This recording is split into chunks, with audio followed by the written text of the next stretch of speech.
Assalamualaikum dear students. I hope you all are well. May Allah bless you all. As you know that जैसा कि आप जानते हैं हमने फर्स्ट ईयर केमिस्ट्री और फिजिक्स के लेक्चर्स स्टार्ट किए। तो आज का केमिस्ट्री में हमारा टॉपिक जो है वो होगा फार्मूला रिलेटेड टू मोल। कि मोल से रिलेटेड फार्मूला कौन कौन से हैं और उन फार्मूला की मदद से हम स्टोइकोमेट्री के अंदर जितने भी न्यूमेरिकल हैं उनको किस तरह से सॉल्व कर सकते हैं। तो आज हम डिस्कस करेंगे ये तकरीबन 98 फार्मूले हैं, उनमें से डेली हम एक दो फार्मूले डिस्कस करेंगे और उनमें से हर एक फार्मूले से रिलेटेड न्यूमेरिकल हैं उनको सॉल्व करने की कोशिश करेंगे और सीखेंगे। तो फार्मूला नंबर 1 जो है वो हमारे पास है number of moles n is equal to mass divided by mole. पहला फार्मूला जो है वो कि नंबर ऑफ मोल्स, मोल को रिप्रेजेंट करते हैं n से, मास रिप्रेजेंट करते हैं m से और मोलर मास जो है उसको रिप्रेजेंट करते हैं m डॉट n से। ठीक है, तो ये फार्मूला नंबर 1 है। अब इस फार्मूला से रिलेटेड हमने क्वेश्चन हल करना है, लेकिन उससे पहले कि इस फार्मूले का रिलेशन मैं आपको बता दूँ। तो इस फार्मूला में देखें तीन चीज़ें, एक है नंबर ऑफ मोल्स n और एक है मास, तो तीसरी चीज़ जो है वो है मोलर मास। अगर हमें इस फार्मूले में दो चीज़ें ये हों, फर्स्ट टाइम हमें अगर मास के होंगे और मोलर मास के होंगे तो हम number of moles easily find कर सकते हैं। या इसी फार्मूला से हम अगर मास के लिए फार्मूला निकालें तो ये जो मोलर मास है ये इक्वेशन के राइट साइड पे क्या होता है, डिवाइड। तो जब इक्वेशन के लेफ्ट साइड पे जाएगा तो क्या होगा, मल्टीप्लाई। तो हम इससे दूसरा फार्मूला ये निकाल सकते हैं कि mass n is equal to number of moles multiply by molar mass. ये देखें एक फार्मूला था number of moles n is equal to mass divided by molar mass. अब इसी फार्मूला से हमने दूसरा फार्मूला ये निकाला कि मास के लिए हमने निकाला mass is equal two moles multiply by molar mass. अब हम इसी फार्मूले से मोलर मास के लिए निकालेंगे। ये देखिए ये फार्मूला नंबर 2। अब इसी से हम मोलर मास के लिए निकालते हैं। तो मोलर मास, मोल के यहाँ पे क्या हो रहा है, मल्टीप्लाई, इक्वेशन के लेफ्ट साइड पे डिवाइड। तो देखें mass divided by moles is equal to molar mass. अब देखें एक ही फार्मूला से हमने कितने फार्मूले निकाल दिए, 2 दिन। अब हम इससे न्यूमेरिकल सॉल्व करते हैं। इस तरह देखें ये फार्मूले तो हमें पता चल गए, लेकिन अब इससे रिलेटेड हमने कुछ प्रॉब्लम्स जो हैं वो सॉल्व करनी है। देखें फर्ज करते पहले आते हैं कि how many moles are present, many moles में short, how many moles are present in 63 gram of HNO3। अब देखो इससे रिलेटेड पहले हम फार्मूला, पहला न्यूमेरिकल प्रॉब्लम जो है वो इससे रिलेटेड है। देखो क्वेश्चन क्या है कि how many moles, n stand for moles, ठीक है, are present in 63 gram of HNO3। HNO3 nitric acid, nitric acid के 63 ग्राम में मोल्स की तादाद क्या होगी। तो हम इसी फार्मूला नंबर 1 को यूज करते हैं। देखें क्वेश्चन को सॉल्व करने के लिए 4 स्टेप्स होते हैं। सबसे पहली स्टेप जो है वो गिवन डेटा। हमने क्वेश्चन की स्टेटमेंट को रीड करना है और उससे हमने पहले क्या लेना है, गिवन डेटा। तो देखें हम क्वेश्चन को दोबारा से रीड करते हैं कि how many moles are present in 63 gram of HNO3।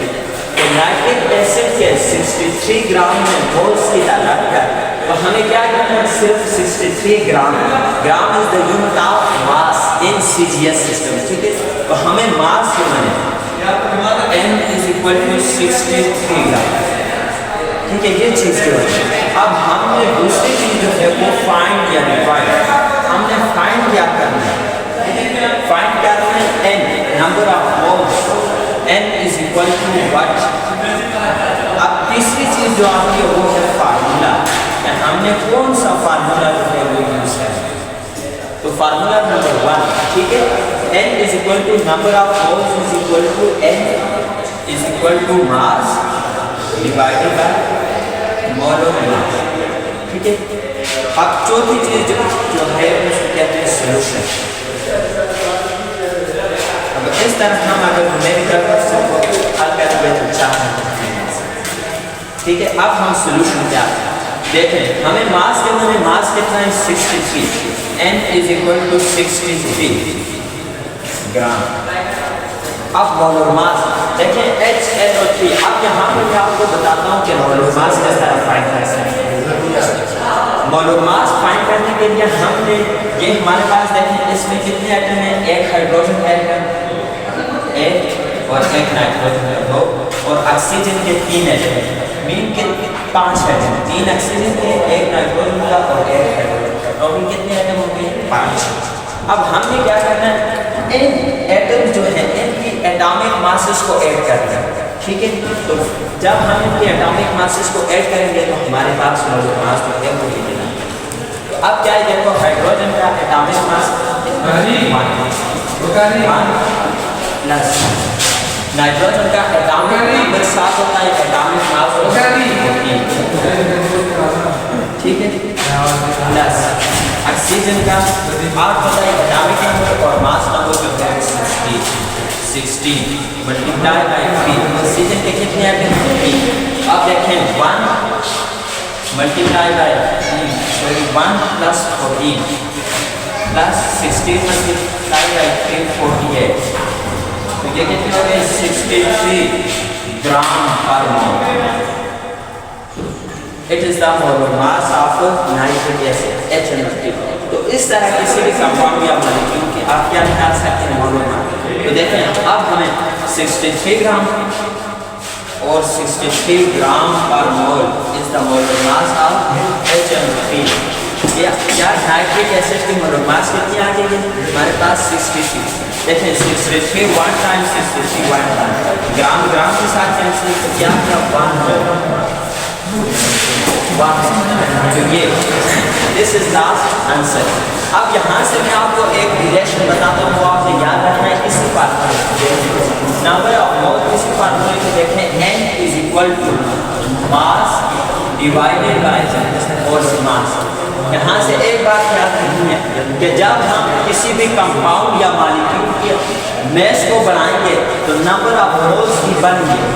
जब क्या हो मोलर मास हम क्या रखें constant, the number of moles N is directly proportional to the mass of compound। कि जब हम मोलर मास को कांस्टेंट रखेंगे तो उस वक्त मास जो है वो क्या है डायरेक्टली प्रोपोर्शनल है नंबर ऑफ मोल्स। अब देखिए यहाँ पे देखिए मोलर मास कितनी है 63 ग्राम, ठीक है, यहाँ पे 63 ग्राम। अब इसी क्वेश्चन में मैं क्या करता हूँ, मैं मास को बढ़ा देता हूँ, कहता हूँ 126 ग्राम। How many moles are present in 126 gram of HNO3। तो देखिए वही फार्मूला है, यहाँ पे सिर्फ N is equal to 126 gram divided by 63 gram पर मोल। ग्राम ग्राम के साथ cancel 63 1 time then 2 time 1 plus number of mole आ जाएगा 2। तो यहाँ से क्या अगर मास को डबल किया तो मोल्स की तादाद क्या ज़्यादा, ठीक है। अगर आपको वीडियो पसंद आए तो हमारे चैनल को